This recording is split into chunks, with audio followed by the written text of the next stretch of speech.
Madame la ministre, c'est à vous, Mme Marisol Touraine, ministre des Affaires sociales. Vous avez fait de votre fer de lance l'innovation en matière de santé. Nous sommes donc très très heureux de vous accueillir. C'est à vous.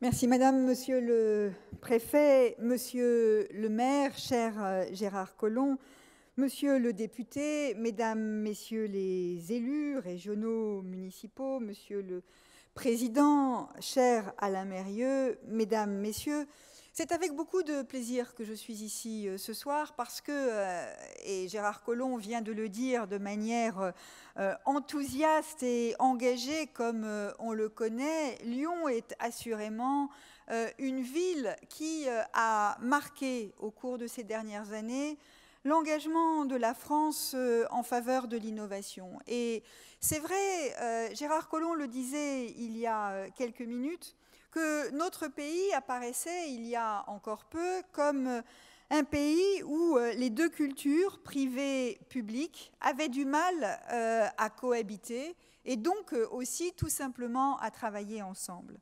À bien des égards, Lyon a été aux avant-postes, je n'ose dire à l'avant-garde, aux avant-postes de cette nécessaire coopération entre des acteurs venus d'horizons divers, mais mus par des objectifs communs, objectifs de santé publique, objectifs économiques aussi, disons-le, pour nos territoires, pour notre pays, créateurs d'emplois, mais avec cette volonté de faire progresser la recherche, la science, la connaissance dans l'intérêt de nos concitoyens et au-delà de nos frontières, d'habitants de pays voisins ou bien au-delà.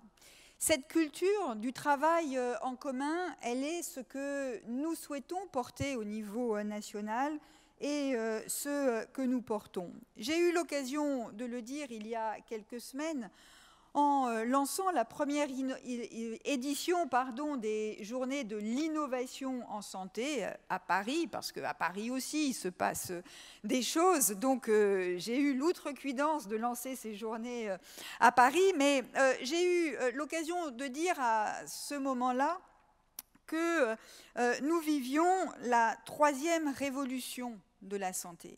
Nous avons vécu la révolution de la médecine chimique, puis la révolution de la médecine robotique, et nous vivons aujourd'hui la révolution de la médecine digitale, qui ouvre les perspectives d'une médecine plus personnalisée, connectée, qui utilise à la fois les nanotechnologies, l'intelligence artificielle, la réalité virtuelle.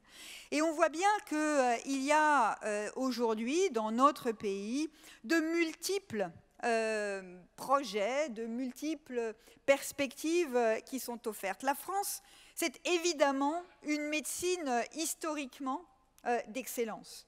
Et notre histoire, notre récit national, il est celui de créateurs, de pionniers. On pourrait évidemment évoquer Pasteur jusqu'à Françoise Barré-Sinoussi, Luc Montagnier, prix Nobel dans la recherche contre le sida. Je prends quelques noms seulement, mais cette histoire, elle n'est pas simplement une nostalgie ou une histoire que nous devons regarder au passé. Elle s'invente au jour le jour.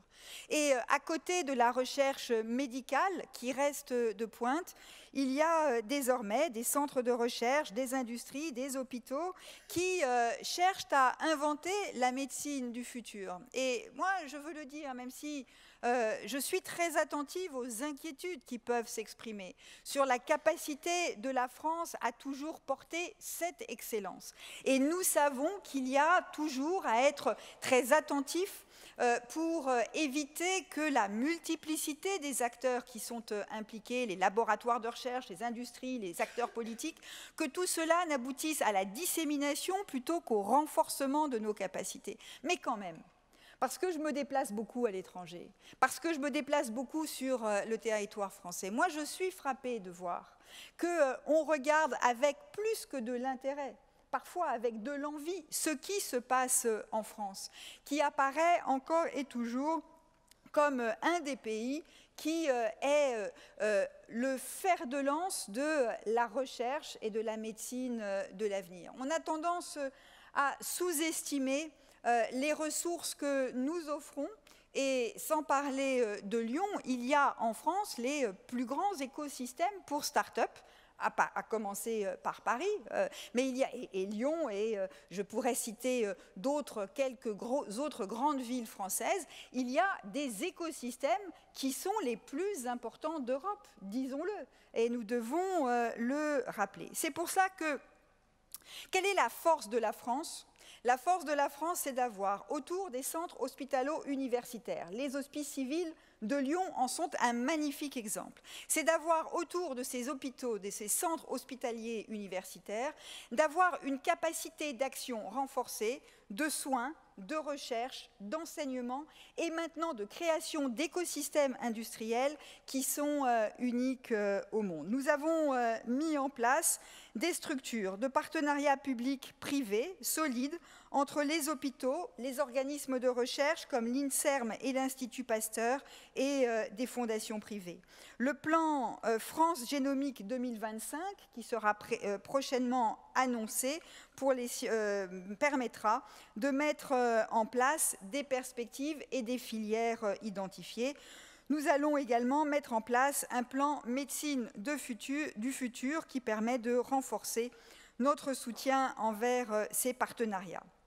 Très concrètement, il y a des systèmes de financement innovants qui existent dans notre pays et contrairement à ce que l'on dit parfois, les délais pour accéder au marché français ont drastiquement réduit, ce qui veut dire qu'il est intéressant pour des entreprises de proposer des dispositifs médicaux ou des produits de santé. Parmi ces dispositifs, je voudrais citer qui permettent la diffusion des innovations, l'autorisation temporaire d'utilisation qui permet à des médicaments d'arriver très rapidement sur le marché, en 6 mois maximum, avant même que les prix ne soient fixés, et qui permet une prise en charge dérogatoire et anticipée par le système assurantiel solidaire. Je voudrais quand même dire que, par exemple, un nouveau médicament, récemment, contre le cancer, a obtenu une autorisation temporaire d'utilisation en 3 jours. On ne peut donc pas faire beaucoup mieux et beaucoup plus vite. Ça veut dire qu'on a mis à disposition des malades ces dispositifs innovants. Pour les dispositifs médicaux, nous avons le forfait innovation qui permet lui aussi d'arriver sur le marché très rapidement. Donc, je ne vais pas rentrer dans le détail de toutes les procédures de réduction des délais administratifs, mais elles sont en marche et elles permettent, encore une fois, de faire de la France une terre attractive. Le deuxième engagement que je porte activement actuellement, c'est le financement. Vous l'avez évoqué, Monsieur le maire, des financements pour les entreprises et les start-up qui innovent. Nous avons dégagé dans le cadre du projet de loi de financement de la sécurité sociale 6 milliards d'euros pour l'innovation dans les hôpitaux notamment, mais pas uniquement. Et par ailleurs, avec le commissariat général à l'investissement, j'ai mis en place un fonds d'accélération des biotechnologies en santé qu'on appelle le FABS, qui est d'ores et déjà doté de 340 millions d'euros, qui a été mis en place au mois de décembre. Les projets arrivent. Et le premier projet de start-up sera sélectionné dans quelques jours ou petites semaines. Il s'agit de financer le développement des start-up, non pas de permettre leur création, mais de permettre leur développement dans la durée, avec des financements qui ne seront pas saupoudrés, mais ça peut être 5, 10, 15, pourquoi pas 20 millions d'euros qui viendront accompagner le développement de ces petites start-up, et c'est un point important. Nous avons à Matignon, chez le Premier ministre, tenu lundi dernier un conseil stratégique des industries de santé. À cette occasion, le Premier ministre a annoncé le lancement d'un fonds InnoBio 2, ce qui permet de faciliter les partenariats publics-privés. Et j'ai moi-même, dans cette réunion, annoncé que je poursuivais la réduction des délais administratifs. Pour ce qui est des essais industriels, je vous donne un exemple. La France, en 2014, était au 30e rang mondial pour les délais d'instruction administrative des essais industriels. Au début de l'année 2016, nous sommes passés, grâce aux mesures que j'ai engagées, au 6e rang mondial. C'est donc un bond en avant, si j'ose dire, considérable. Et mon objectif est que nous soyons dans les 3 premiers. Ainsi, pour ceux d'entre vous qui sont intéressés par les essais cliniques, dès lors qu'une étude de phase 2 pour une molécule innovante aura été réalisée en France, les délais d'instruction pour l'étude de phase 3 seront réduits et au lieu d'être de 60 jours comme le prévoit la législation européenne, ils seront ramenés à 45 jours dans notre pays. Mesdames, Messieurs, je termine par là où terminait Gérard Collomb il y a un instant. Nous faisons tout cela parce que nous voulons soigner. Nous voulons continuer de soigner toujours plus, toujours mieux. Nous voulons pouvoir lutter contre des maladies qui aujourd'hui tuent, ou en tout cas permettre que l'on vive plus longtemps, que l'on vive mieux.